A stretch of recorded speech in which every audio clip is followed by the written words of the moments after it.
talk a lot about All-Star game coming up here. I know there's attention's divided all over the place, but that feels like it's like a franchise benchmark to get to host a game like this, and also you get to coach in this. You got a couple players selected for. As you think about just that whole experience coming up here, what comes to mind for just the significance of it, I guess? I think it's a real reward for what the club have done over the past 6 years since we've become an MLS club. Mm-hmm. The commissioner, Don Garber, did say that they don't give it out lightly. Mm-hmm. And generally it goes to people who've built brand new stadiums and they look at where they are and they look at the type of attendances they get and will it be supported? Mm-hmm. So for me, I'm really looking forward to meeting these players because I don't think there's anything better than being with and around top class players. And if you look at the board behind you, we've got everybody's name on there, and I'm trying to work out how I'm going to get 26 players into 11, and they all think as though they all feel as though they've been here for the right reasons, not just for show. But I'm really excited about it. I know everybody at the club is looking forward to it, and I just think it's a real big sort of thank you for all the hard work that's gone in by an awful lot of people over the last 6 or 7 years. Yeah, absolutely. And it does kind of speak to that. I mean, it's a spectacle of sorts, but it probably does feel kind of like a franchise marker of sorts that says, hey, this is, wherever you are right now, feels like you're in a certain echelon or you're in a certain place in this league, right? Yeah, and I think also as well that, don't underestimate the fact that it's, Major League Soccer against Liga MX because there is a real rivalry between the two now. Yeah.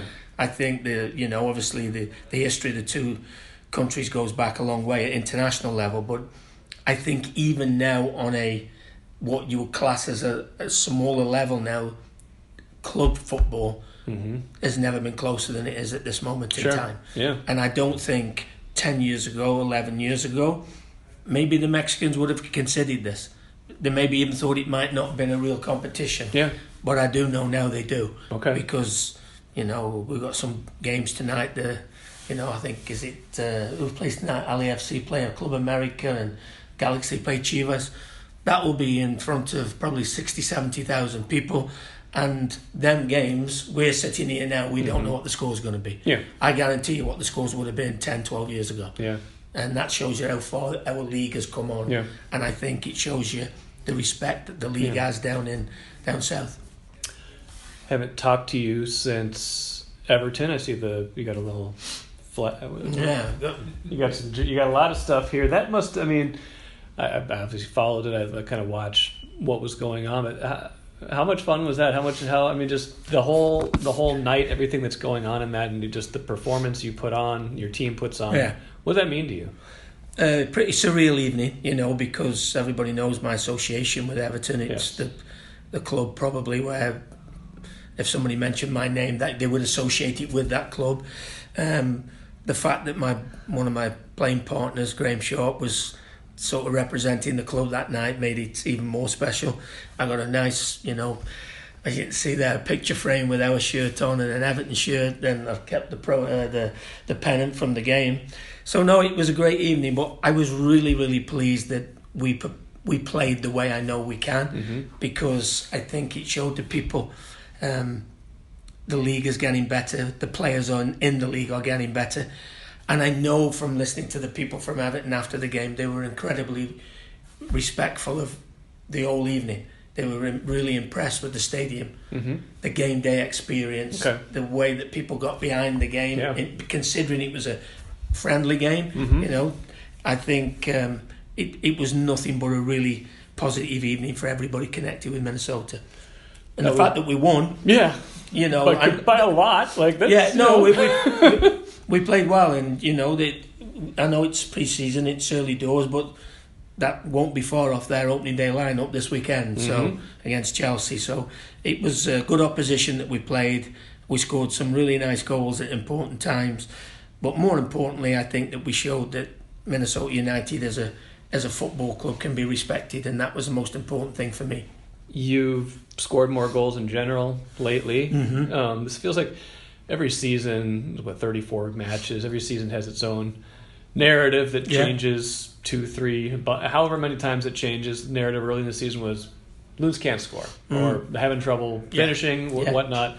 Now you're not so much. And we're winning. Incredible. Right. When you score, you win. But did something fundamentally change, or did you just start finishing better? How do you explain this narrative shift? I would love to be able to sit here going that I decided to change things in training and everything's going for the better. You can go ahead. I mean, you can take credit. No, I'm not going to take it. We've done nothing different than we're doing earlier on in the season. Okay. I made a quote a few weeks ago when I said this team's very, very close to being very, very good. Mm-hmm. You put goals to the performances. You know, we could have conceivably gone 2-0 up in New England Revolution. After the game, throwaway comments, people know that, but Bruce Arena said they're the best team we've played this season. Yeah. Well, because you get beat with 2 late goals, people go, oh yeah, it's easy to say. We go to Miami, better team for nearly all the game, had 2 chances to go 2-0 up, end up losing the game 2-1. From then, we've won 5 and drawn 2. Have we played an awful lot better? I don't think we have. Okay. But we are taking opportunities when they're coming at the right time. Mm-hmm. Oldie saying in football, goals change games. Mm-hmm. Trust me. When you have them opportunities on the road, if you're 1-0 up to go 2-0 up, that's a game changer. Sure. And we've done that. We every time that we've had sustained pressure and had real good moments in the game, we've capitalised on taking a chance. And now all of a sudden, if you look at our front four, Fraga's probably playing the best he's played all season. Luis looks like the player we bought a couple of years ago. Ray's now got 9 goals, Reynoso. Yeah. And Bongi, we said, the kid keeps getting in the right spots. He's got 2 and 2. I thought he had his best game for us last weekend. So our front four are playing really well. When your front four are playing well and scoring goals, invariably you start to take points, and that's what's happened. Was it the Houston match that he showed so well? Was that what yes. I'm remembering? That? Yeah, and I thought he played really well in Houston. He got his goal, and I thought he was excellent, outstanding this weekend against Portland.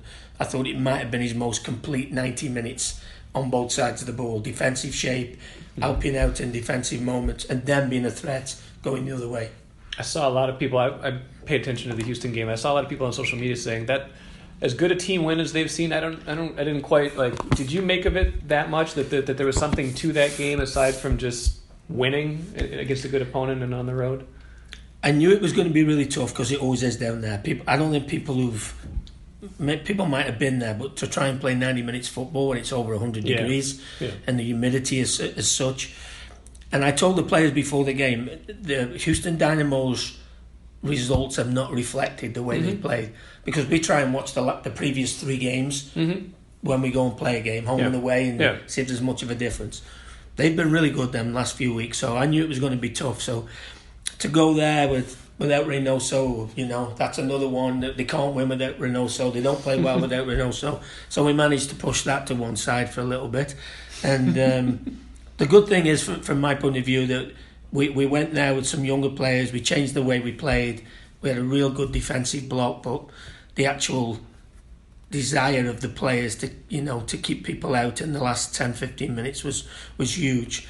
And I think that set us up the week after, So, as I say, the last 7 games have been really, really good. We've put ourselves in a good spot in the league.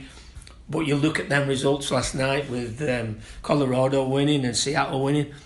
This isn't a foregone conclusion by any stretch of the imagination. No. We're going to go to the very end again like we did last year for sure. MGM Wine and Spirits is the choice for savings, service, and a great selection of spirits, pre-mixed cocktails, wines, and of course, ice-cold beers and hard seltzers.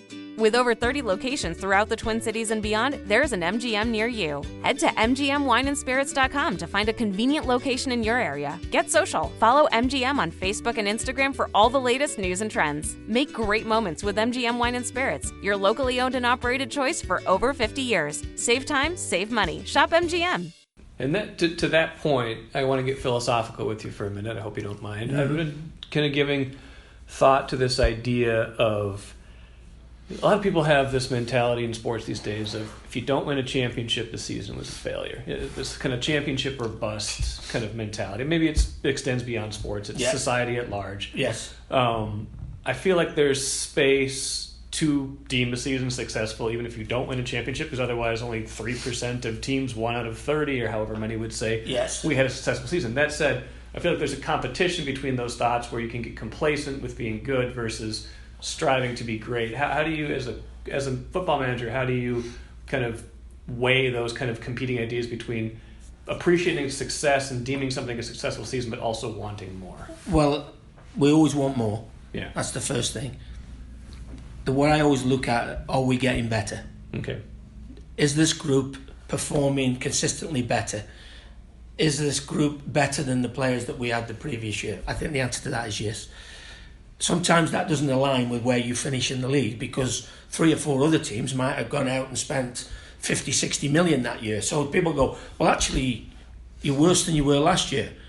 But you can't judge it on that, because I've played in teams that have made the playoffs and people go, oh, you've done well, you made the playoffs. And that's a disappointment, because you know the body of work that you've done throughout the season.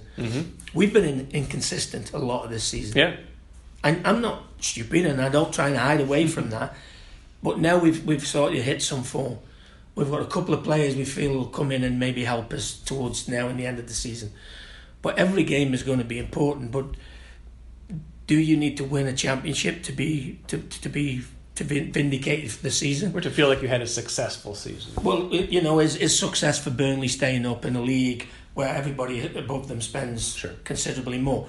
Now, are our expectations the same as LAFC's this year? The answer to that would be no. I would like to be able to sit here and go, I expect to win the Supporters' Shield and then go as deep as we can. Our team isn't that yet. Yeah. Now, can it become that? Let's hope it can.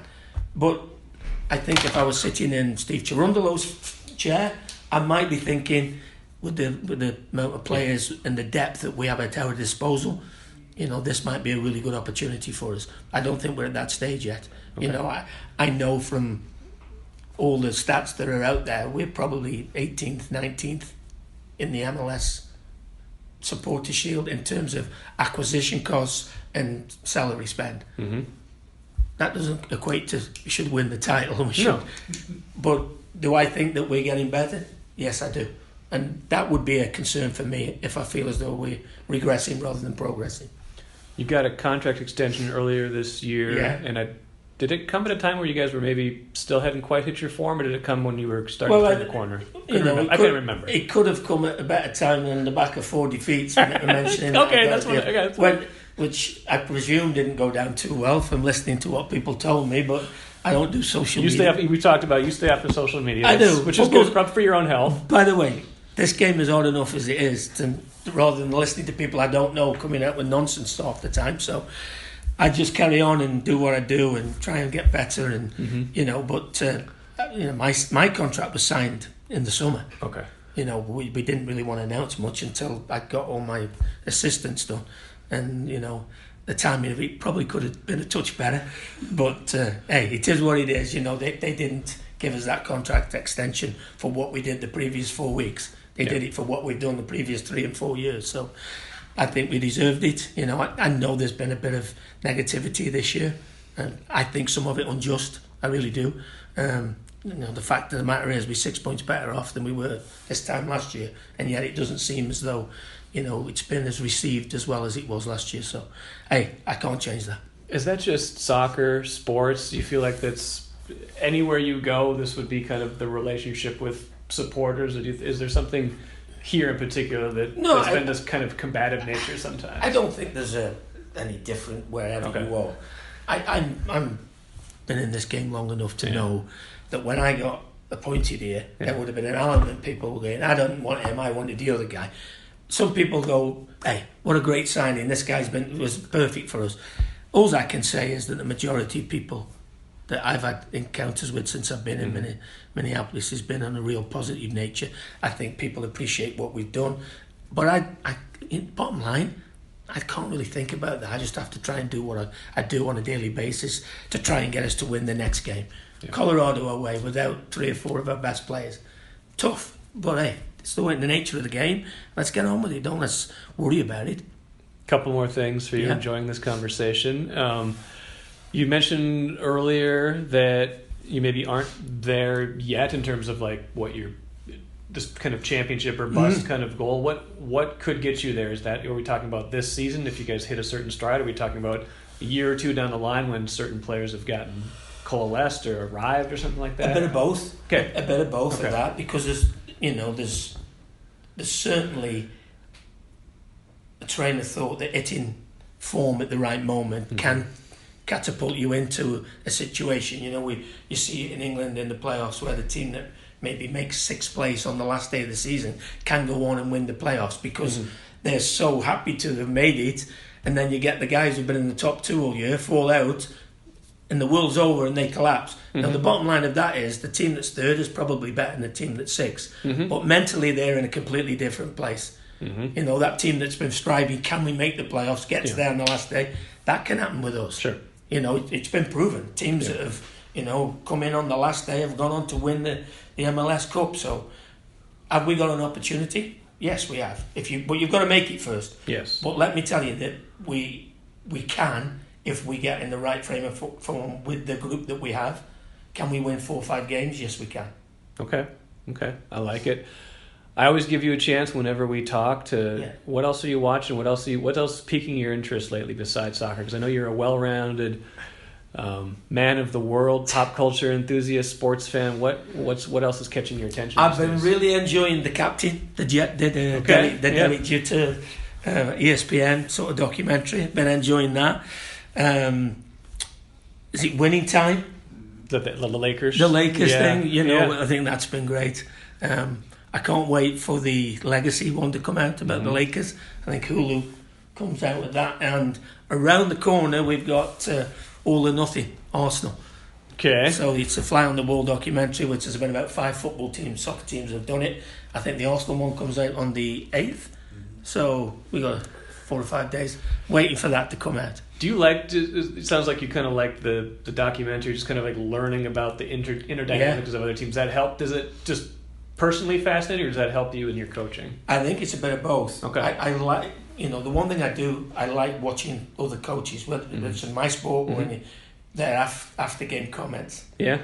Yeah, because invariably, emotionally, they're always in different places.